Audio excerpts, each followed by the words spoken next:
우리가 가진 생각 중에 한 가지 중요한 착각이 하나 있습니다. 그게 뭐냐면 행복해지려면 문제가 없어야 된다. 그렇게 생각을 합니다. 즉 행복한 인생 이꼴 문제가 없는 인생, 그렇게 생각하죠. 그러다 보니까 사실은 문제 없는 인생이 없기 때문에 어떻게 생각하다 보면 한평생을 절대로 행복해지지 않을 수가 있다는 거죠.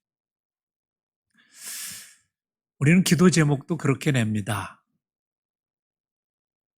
모든 문제가 다 해결되고 형통하게 해달라. 근데 형통은 문제가 없다는 얘기가 아니라 문제를 극복할 수 있는 능력이 있어서 형통해지는 거죠. 아라비아 속담에 보면 그런 말이 있어요. 맑은 날만 계속되면 땅은 사막이 된다. 우리가 문제가 없는 삶을 살면 좋은 삶을 살 수 있을 것 같지만 사실은 그렇지 않다는 거예요. 우리의 인생이 더 황폐해지고 더 복 있는 삶을 살지 못할 수 있다는 거죠. 사실 우리가 완벽하다고 하는 그래서 초대교회도 들여다보면 문제가 많이 있었어요. 외적인 문제도 있었어요. 당시의 관원들, 오늘로 얘기하면 경찰이나 검찰들이 사도들을 불러다가 자꾸 협박합니다. 너 계속 그렇게 복음 전하고 전도하면 너 죽일 거야. 협박을 하고 감옥에 가두기도 합니다. 그런데 그런 외적인 문제는 넉넉히 그들이 믿음으로 이겨나갔어요. 그런데 또 하나의 문제가 발견됩니다. 내적인 문제. 공동체 안에 갈등과 문제가 생긴 거예요. 그래서 서로 반목하고 서로 시기하고 서로 자기의 주장들을 내세우기 시작합니다. 그러면 문제가 생기는 거예요. 그런데 초대교회가 이 내적인 문제를 어떻게 풀어갔는가를 우리는 보면서 오늘 우리 인생 속에 나타나는 여러 가지 문제를 어떻게 풀어가면 좋을까를 지혜를 배울 수 있게 됩니다. 오늘 본문의 시작은 이렇습니다. 1절로 가서 우리 한번 보겠습니다. 다 같이 한번 읽어볼까요? 시작. 그때의 제자가 더 많아졌는데 헬라파 유대인들이 자기의 과부들이 매일의 구제에 빠짐으로 히브리파 사람을 원망하니 당시 초대교회 구성원들은 대체적으로 두 분류로 나눌 수 있습니다. 더 엄밀히 얘기하면 세 분류라고까지 할 수 있겠지만 대부분의 사람이 두 부류의 사람이 모였습니다. 하나는 누구냐면 그 동네에서 오래 살았던 히브리파 유대인들. 3대, 4대, 5대를 예루살렘 근처에서 살았어요. 그러다가 예수님을 믿게 된 것. 그래서 교회 구성원이 됐어요. 그런데 또 다른 사람들이 있습니다. 그들은 이런저런 일로 해외에 나가서 살게 됐다가 야, 이제 조국에 가서 좀 살아보자. 그리고 예루살렘으로 돌아와서 예수님을 믿게 된 사람. 아니 또 어떤 사람은 외국에서 예수님을 믿게 돼서 나도 예루살렘에 가서 예수 믿고 살아야지. 그래서 돌아온 사람. 근데 그들 속에 갈등이 일어났어요. 오래된 사람들은 우리는 고생하고 애써서 교회를 일궜는데 가만히 보면 우리 교회도 그래요. 처음에 교회를 짓고 두 번째 짓고 비전센터 짓고 내가 질 때마다 내가 애쓰고 수고했는데 이제 처음 온 사람들 헬라파 유대인들 그들이 뭐 자기들의 지분이 있다고 뭘 그들에게 도와주고 그러냐 그런 얘기가 나올 수 있어요. 가끔 교회에서도 그래요. 새 가족을 막 환영하고 새 가족 그렇게 좋아한다 그러면 아이 기존 신자는 뭔데 그런 분들이 있을 수 있어요. 근데 당시에 혼자 사는 연약한 과부들은 누군가의 도움이 없이는 살아갈 수 없어요. 오늘날같이 여건이 신장되고 여자들이 사회적으로 어떤 돈을 벌고 이럴 수 있는 능력이 있고 그런 분위기가 되고 구조가 되는 시대가 아니기 때문에 그때는 어렵게 혼자 사는 과부들을 교회에서 도와주는 일을 했어요. 그런데 아무래도 오래된 사람은 서로 다 잘 알아. 그래서 누가 빠진지 누가 어려운지를 잘 알기 때문에 도와줘요. 그런데 헬라파 유대인들은 한 달 전에 온 사람도 있고 1년 전에 온 사람도 있고 6개월 전에 온 사람도 있는데 그들을 다 파악하지 못하니까 숫자가 수만에 이르니까 자꾸 빠지는 거예요. 그랬더니 헬라파 유대 사람들이 생각하는 거야. 우리도 교인인데 왜 우리만 소외시키냐. 갈등이 생겼어요. 그래서 문제가 생긴 거예요. 이런 문제는 점점 더 잘하면 어떻게 돼요? 편이 갈리고 서로를 공격하고 비난하게 됩니다. 이 문제를 초대교회가 어떻게 풀어갔는가? 이걸 한번 우린 주목해 봐야 돼요. 우린 이런 일이 일어나면 대체로 이렇게 생각해요. 구제 그거 어려우니까. 사실 저도 목회를 하면서 구제가 가장 힘든 것 중에 하나예요. 왜냐하면 누구를 도와줘야 되는데 그 기준을 어디다 둘 거냐? 누구까지 줄 거냐? 또 옛날에는 정말 어이없는 일도 있어요. 그분이 어렵다고 도와줬는데 그분이 화를 내는 거야. 나 그렇게 안 어려워요. 돈 받을 정도는 안 돼. 가져가요. 그러면 얼마나 또 당황해요. 각자의 여러 가지 사람들이 있는데 구제가 그래서 하는 게 참 어려워서 우리 이렇게 할 수 있어요. 구제하지 맙시다. 그런데 초대교회는 그러지 않았어요. 그게 불편한 일이고 어려운 일인 거 알아요. 그렇지만 그것이 하나님이 기뻐하시는 일이라는 사실을 또한 알았어요. 이들은 누가 하고 저 교회가 하고 무슨 어디가 오랫동안 해왔고 우리가 전통적으로 해왔고 그걸 따지지 않아요. 문제를 해결하는데 뭐냐면 이 일을 하나님이 기뻐하시는가? 하나님께 기준을 두는. 여러분 그래서 문제를 해결하는 첫 번째 기준이 뭐냐면 신앙의 기준이 있는 거예요. 하나님이 기뻐하시는 일이냐 아니냐. 이걸. 근데 사실 구제사역은 교회 사역에서 가장 중요한 부분은 아니에요. 교회가 존재하는 이유가 뭘까요? 영혼을 구원하는 거예요. 세상에서 죄로 말미암아 죽어갈 수밖에 없는 영혼들, 예수님이 그를 위해서 이 땅에 오셨기 때문에 우리는 그들을 구원해서 그들은 지옥에 가지 않고 천국의 백성 만드는 게 교회가 가지는 가장 최고의 사명이에요. 우린 그걸 알아요. 그러나 구제도 하나님이 기뻐하시는 일이라는 걸 알아요. 이 균형을 바로 잡는 게 중요한 거예요. 예수님도요. 산에 올라가서 제자들과 수많은 무리들에게 산상수훈을 전했어요.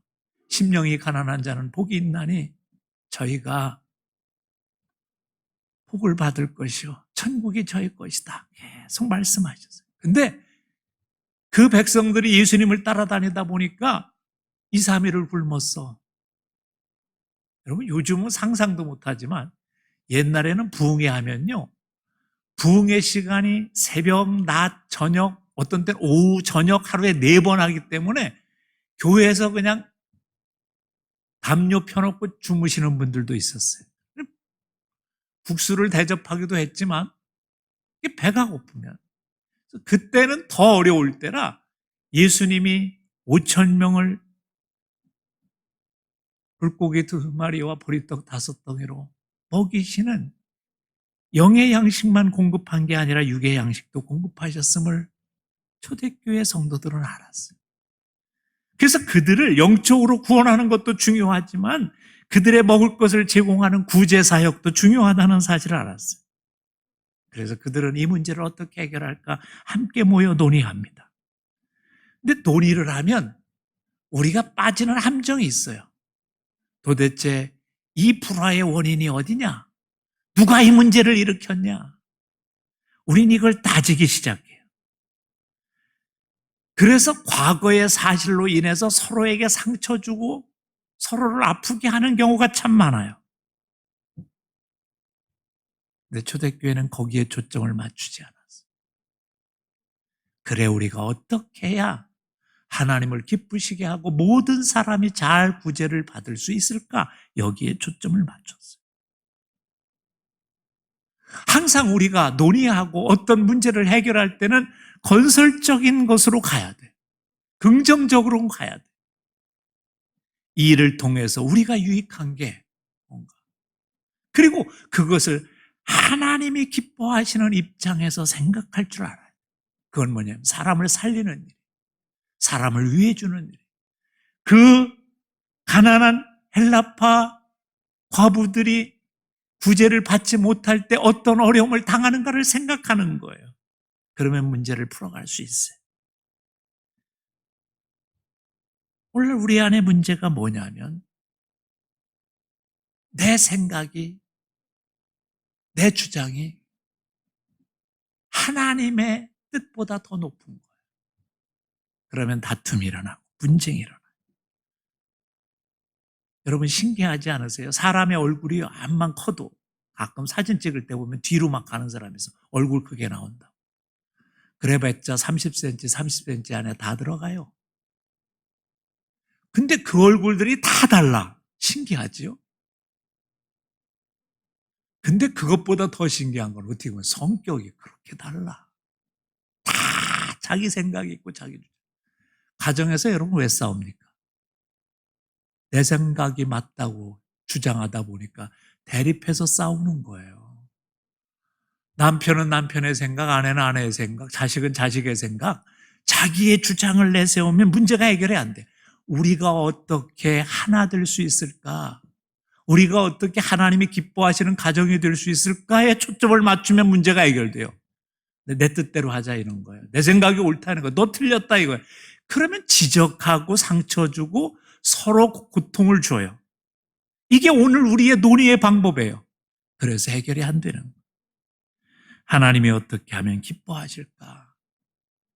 여기에 초점을 맞추면 문제를 해결하는 거예요. 오늘 중요한 게 그거예요. 첫 번째 이들의 문제는 여기 있는 거예요. 이 문제를 우리가 해결하자. 또 가끔 보면 이런 사람이 있어요.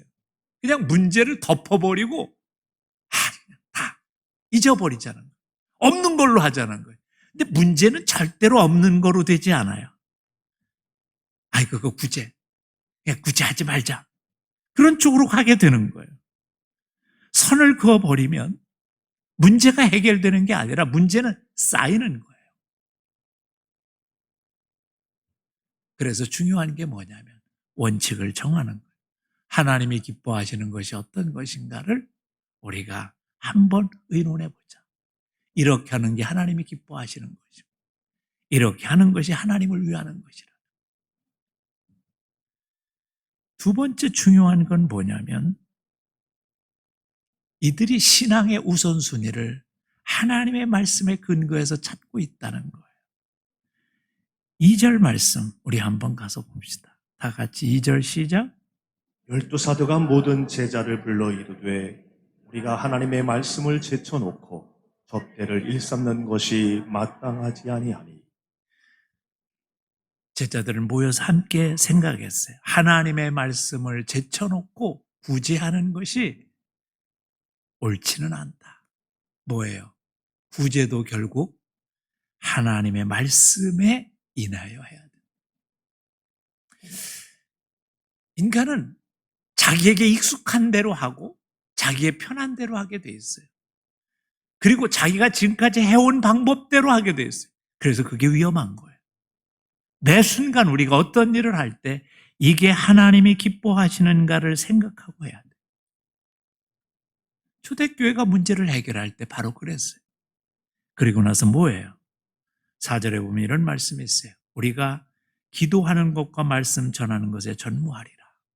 그 해결책은 하나님이 기뻐하시려면 사도들은 말씀을 전하고 기도하는 일에 전무하고 다르게 이 문제를 풀어가 보자 한 거예요. 그럼 성경에서 교회의 특징을 몇 가지로 얘기합니다. 첫째는 뭐냐면 캐리그마입니다. 복음이 있어야 돼요. 영혼 구원의 역사가 그래서 일어나야 되는 거예요. 예수를 믿고 구원받는 자가 있어야 교회는 교회의 역할을 하는 거예요. 두 번째는 디아코니아예요. 섬김과 봉사가 있어야 돼. 여기에 구제가 들어가고 여기에 직분을 감당하는 우리의 수고가 들어가는 거죠. 그리고 마지막에 코이노니아예요. 성도가 함께 교제하고 함께하는 시간이 있어야 되는 거예요. 다 중요한 일이에요. 그러나 사도들이 이 문제를 풀어가기 위해 해야 되는 일이 뭔가를 묵상한 거예요. 그리고 우리는 말씀 전하고 기도하는 일에 전념할 테니 구제하는 일에는 또 다른 직분자를 세워서 하자. 그렇게 문제를 풀어가고 있는 거예요. 그래야 하나님이 기뻐하시는 공동체가 될 수 있다는 거예요. 여러분, 우리가 가정에서도 문제를 풀어갈 때 마찬가지. 우리 가정이 하나님이 기뻐하시는 가정이 되자. 그렇게 놓고 나야 역할 분담이 일어나는 거예요. 이들이 왜 말씀 전하는 것과 기도하는 일에 전념하겠다는 생각이 들었어요. 교회의 가장 중요한 일에 사도들이 먼저 집중하겠다는 거예요. 우리가 예수를 어떻게 믿었어요? 하나님의 말씀을 듣고 예수님이 나의 구원자 되심을 내가 믿었기 때문에 내가 예수 믿는 사람이 됐어요. 우리의 죄의 문제를 해결해야만 구원받는다는 사실을 우리가 알아서 예수 그리스도의 이름으로 죄 용서함 받고 우리는 천국 백성이 됐어요. 이 일을 교회가 해야 되는 가장 중요한 일이에요. 이를 사도들이 맡겠다는, 감당하겠다는. 여러분, 그렇지 않아요. 우리의 인생을 바꾼 게 누구예요? 우리가 예수님을 믿음으로 말미암아 우리 인생이 바뀌어진 거예요. 죄로 말미암아 죽을 수밖에 없었던 그 인생이 예수님을 믿고 예수님을 구주로 영접한 다음에 우리 인생이 바뀌고 우리가 신앙생활을 하게 된 거예요. 그래서 이제 뭐예요? 담대하게 죽은 후에 어떻게 됩니까? 그때 우리는 담대히 이렇게 얘기할 수 있는 거예요. 나는 천국에 갈 수 있습니다. 여러분, 인생이 언젠가는 끝날 수밖에 없어요. 그 후에 천국이 나에게 준비되어 있다는 사실을 알면 우리는 죽음을 이길 수 있는 부활의 신앙을 가질 수 있는 거예요. 그래서 내 인생의 의미를 발견했던 것, 내 인생의 의미를 찾았던 것도 하나님의 말씀이고 내가 변화되어 새롭게 된 것도 예수님의 은혜요, 예수님이 주시는 축복인 거예요. 그래서 우리가 알아야 되는 게 뭐예요? 하나님의 말씀이 우리에게 참 중요하다는 거예요. 이 일에 사도들이 매진하겠다. 그러면 기도는 뭘까요? 우리가 하나님의 말씀을 들었으면 그 말씀대로 살 수 있는 능력이 어디에서 오냐면 기도에서 오는 거예요. 오늘 많은 교인들이 설교를 너무 많이 들었어요. 요즘에 설교가 참 홍수예요. 그저 주일날 나와서 예배를 드리는 것만이 아니라 새벽 기도, 수요 기도 또 있고요. TV를 틀든지 인터넷에서 유튜브에 들어가 보면 수많은 그냥 영상들이, 설교 영상이 있어요. 그래서 우리의 귀는 들을 줄 아는 귀는 있어요. 아, 참 설교 잘한다. 뭐 그런 얘기는 할 수 있어요. 근데 문제는 그 하나님의 말씀대로 살아갈 수 있는 능력은 너무 없어요. 왜 그럴까요? 기도를 통해서 그 말씀이 내게 녹아지고 내가 그 말씀을 실행할 수 있는 삶의 능력이 우리에게 주어지지 않았기 때문에 기도는 바로 그 일을 실행하는 능력을 얻는 거예요. 말씀의 능력을 얻는 거예요. 삶의 능력을 얻는 거예요. 말씀대로 살 수 있기 위해서 우리는 어떻게 해요? 하나님 앞에 엎드려 그렇게 살 수 있는 내게 힘을 달라고 기도하는, 그때 성령께서 우리의 삶을 주관하셔서 우리를 어때요? 말씀대로 살 수 있는 삶의 능력을 우리에게 허락해 주시는 거예요. 이게 안 되면 신앙의 변화가 없어요. 인생의 변화가 없는 거예요. 이런 얘기가 있어요. 어떤 교도소에 상해치상죄로 죄수 하나가 들어왔는데 사람이 참 선해요. 그런데 글자를 몰라.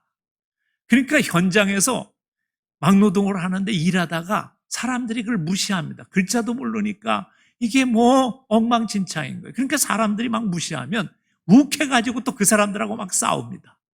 그러다가 때려고 힘은 좋아가지고 치상으로 맨날 들어놓은 거예요. 1범, 2범, 3범이 되니까 나중에 형이 가야죠. 어느 날 간수가 그를 상담하다 보니까 참 안 됐어요. 부모를 잘못 만나서 배운 게 없어. 한글 글자도 모르는 거예요. 그래서 간수가 감옥 안에 있는 동안 내가 너 한글 가르쳐 줄게. 그리고 한글을 열심히 가르쳐 줬어요. 연신적인 분이 가르쳐주고 가르쳐줘서 몇 년의 세월이 흘러서 이제 출소하기 전에 한글을 다 마스터, 글도 잘 쓸 수 있게 다 됐어요. 이제 다시는 글도 배우고 했으니까 이런 곳에 들어오지 마라. 정말 몇 년 동안은 아무 소식 없더니 몇 년 후에 또 들어왔어. 제목을 보니까 뭐냐면 공문서 위조죄야. 글을 가르쳐 놓으니까. 이게 사람이 안 변하면요, 지식이 쌓여도 안 변하는 거예요. 그래서 사도들이 뭐 하겠다는 거예요? 말씀으로 그 심령을 변화시키는 일을 하겠다는 거예요. 그리고 나서 나머지를 누구한테 시켰어요? 7명의 집사를 세워서 그들에게 일을 시키자는 거예요. 그런 마음이 있는 사람, 섬김과 봉사에 마음이 있는 사람, 그런 사람을 세워서 함께 일하잖아요. 여러분, 가정도 마찬가지입니다. 어떤 일이 한 사람에게 자꾸 집중되면요, 그 사람이 짜증이 나게 돼 있어요. 남자들이 보면 일해서 나가가지고 열심히 자기가 일을 하는데, 일을 하고 나서 집에 돌아오니 다른 가족들은 그냥 판판히 그거 가지고 먹고 놀고 한다면, 이 일하러 나갔다 오는 가장은요, 짜증이 나죠. 나만 죽어라 하고 고생한다, 이런 생각이 들어요. 또 여자들은 뭐냐면 집안을 다 어질러 놓고 치울 때는 막 나가게만 치우라고 그래. 그럼 혼자서 밥도 하지, 빨래도 해야지, 뭐 청소도 해야지. 그럼 짜증 나요, 안 나요? 그래서 중요한 거예요. 서로 함께 나누어져야 되는 거예요. 초대교회는 문제를 그렇게 해결하는 거예요. 하나님이 우리에게 뭘 주셨어요? 은사와 재능을 주셨어요. 여러분에게 하나님이 주신 은사와 재능은 뭐냐면 평생 그거 가지고 너희가 행복하게 살라고 준 거예요. 그렇기 때문에 여러분, 하나님을 믿는 사람은 이 은사를 꼭 알아야 돼요. 내게 주신 하나님의 재능을 알아야 우리가 세상에서 기쁘고 즐겁게 사는 거예요. 여러분, 그래서 교회를 다니면 교회에서 어떤 일을 하나라도 좀 받고 그 일을 통해서 기쁨을 얻는 삶을 살아야 신앙생활이 잘하는 거예요. 교회를요 10년 다니고 20년 다녀도 교회 와서 하나도 봉사하고 하나도 섬기지 않는 사람은 신앙이 안 자라요. 초대교회는 그걸 알았어요. 그래서 뭐예요? 그들에게 일을 맡기는 거예요. 당신은 사랑도 많고 섬김을 잘하니까 당신들이 맡아서 해달라는 거예요. 그래서 초대교회는 뭐예요? 하나님의 말씀에 근거해서 하나님이 주신 은사를 서로 역할 분담을 해나가는 거예요. 가정의 문제도 마찬가지예요. 세 번째 중요한 건 이거예요. 그들은 살아가는 데 있어서 신앙의 분명한 기준을 가지고 이 일들을 처리하기 시작했다는 3절 말씀 봅시다. 우리 다 같이 3절 다 같이 찾아서 읽습니다. 시작. 형제들아, 너희 가운데서 성령과 지혜가 충만하여 칭찬받는 사람 7을 택하라. 우리가 이 일을 그들에게 맡기고. 이제 7명의 집사를, 구제를 전담하는 집사를 뽑는데 그들에게 어떤 기준으로 뽑았냐? 다 여기 있어요. 처음에 뭐예요? 성령과 지혜가 충만하다. 성령이 충만한 자를. 우리가 교회 안에서 참 많이 듣는 말이 성령 충만해요. 그럼 성령 충만이 뭘까? 하도 사람들이 잘 이해를 못하니까 사도 바울이 한 가지 예를 들어줍니다. 술 취하지 말라. 이는 방탕한 것이니. 예를 든 거예요. 사도 바울이 암만 생각해봐도 이 성령 충만한 걸 어떻게 설명할까 하다가 예 든 게 술취. 여러분 술 먹어보셨지요? 이렇게 뭐 내 앞에서 안 먹어봤다고 막 주장하지 마세요. 먹어본 사람들은 이걸 더 잘 이해할 수 있는 거예요. 술을 취하면, 취했다는 건 뭐예요? 완전히 술의 맛이 갔다는 거예요. 그러면 그 사람은 어때요? 본성이 사라져. 그리고 술의 본성이 나타나죠. 얌전했던 사람이 소리 고래고래 지르고 난리가 나요. 술에 이끌리는 거예요. 성령 충만한 사람이 누구냐? 성령에 이끌리는 사람인 거예요. 내 본성은 성질도 급하고 나는 막 날카롭고 나는 까탈스럽고 막 그런데 성령님이 그 안에 임하면 부들부들해져요. 성령님이 그러신 분이니까. 성령의 9가지 열매가 그 안에 나타나고 사랑과 자비와 양선과 절제, 온유 이 모든 게 나타나는 거예요. 그래서 그런 마음이 돼야 날카로움이 나한테 들어와도 어때요? 그 사랑의 마음으로 녹일 수가 있는. 하나님의 일은 그래서 성령에 충만하지 않으면 하기 힘들어요. 왜냐하면 사람들이요 날카로움이 있어요. 제가 가끔 얘기하는 게 있어요. 저희 선배 되는 목사님이 있는데 그분이 스펀지 목회라는 걸 썼어요. 사람의 마음이 성령 충만하면 스펀지와 같다는. 스펀지는 뭐예요? 사람이 날카로워서 팍 찌르면 쑥 들어가요. 근데 스펀지는 아프다고 하네. 그런데 그 사람이 찔렀다 놓으면 어때요? 도로 원형으로 싹 복구가 돼요. 이게 성령 충만한 사람이라. 그래서 성령에 이끌리는 사람이 돼야 된다는 거예요. 하나님의 일을 하려면. 두 번째는 뭐냐면 지혜가 충만한 사람이다. 이 기준이 분명했어요. 그래서 지혜가 충만하다는 것을 오늘 원어에 보면 소피아스라는 단어인데 세상의 이치를 깨닫고 진리를 잘 활용할 줄 아는 사람이다. 그렇게 되어 있는데 이건 뭐냐면 지식이 많고 적음이 아니라 가야 할 때와 멈춰 서야 할 때, 붙들어야 할 때와 놓아야 될 때, 사랑해야 될 때와 미워할 때, 가져야 할 것과 버려야 할 것을 구분할 줄 아는 지혜가 있는 사람. 근데 성경은 아주 중요하게 이 모든 말을 하다가 이렇게 얘기해요. 하나님을 경외하는 것이 지혜의 근본이다. 근데 우리가 하나님을 경외하면 어떤 역사가 일어나요? 내 삶에서 내가 부족하다는 게 하나님 앞에 서면 내가 얼마나 어리석고 미련한가가 느껴져요. 그런 사람이 기도하기 시작하는 나의 부족함을 용서하시고 나의 연약함을 용서하시고 내가 늘 나의 성격이 드러나고 나의 문제가 드러나서 사람들을 불편하게 하고 아프게 하는데 하나님 내 부족함을 아시오니 하나님이 내 마음을 붙드셔서 내가 성령의 사람으로 살아갈 수 있게 해달라고 기도하게 됩니다. 여러분 기도하지 않는 사람의 특징이 있어요. 내가 잘났다는 거예요. 뭐 내 능력으로 할 수 있는데 내가 뭐 기도하냐 이거예요. 하나님을 믿고 성도의 사람을 사는 사람 중에 기도하지 않는 사람은 사실은 지혜가 없는 사람이에요. 하나님을 경외할 줄 모르기 때문에 그렇습니다. 하나님을 경외하고 하나님을 존중하면 그 앞에 엎드릴 수밖에, 그리고 후히 주시고 꾸짖지 않으신 하나님께 구할 수밖에 없는 거예요. 하나님 앞에 기도할 수밖에 없는 거예요. 하나님이 내 길을 인도하시고 나의 가는 길을 지켜주옵소서. 나의 등불이 되어주시고 나의 피난처가 되어주시고. 마지막으로 오늘 이런 말씀이 있어요. 뭐예요? 칭찬 듣는 사람.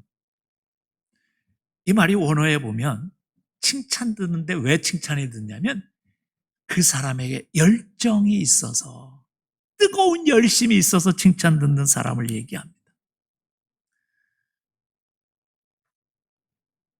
이런 얘기가 있어요.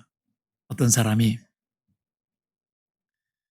병원에 자원봉사를 갔어요. 한 대학생이 마음의 감동을 받아서 내가 병원에 가서 좀 많은 사람을 도와줘야 되겠다.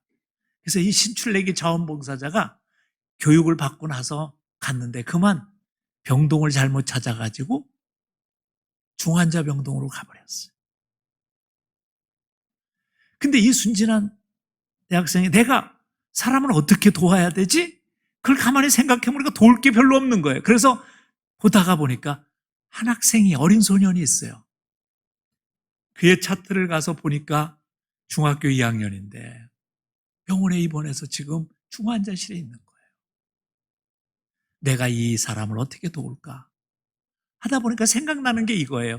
중학교 2학년인데 지금 학교 가야 되는데 학교를 못 갔으니 그 수업을 못 받는 얘가 얼마나 떨어질까. 그러니 내가 그 수업을 선생님 대신 보충해 줘야 돼. 내가 할 수 있는 일은 그 일은 할 수 있으니까.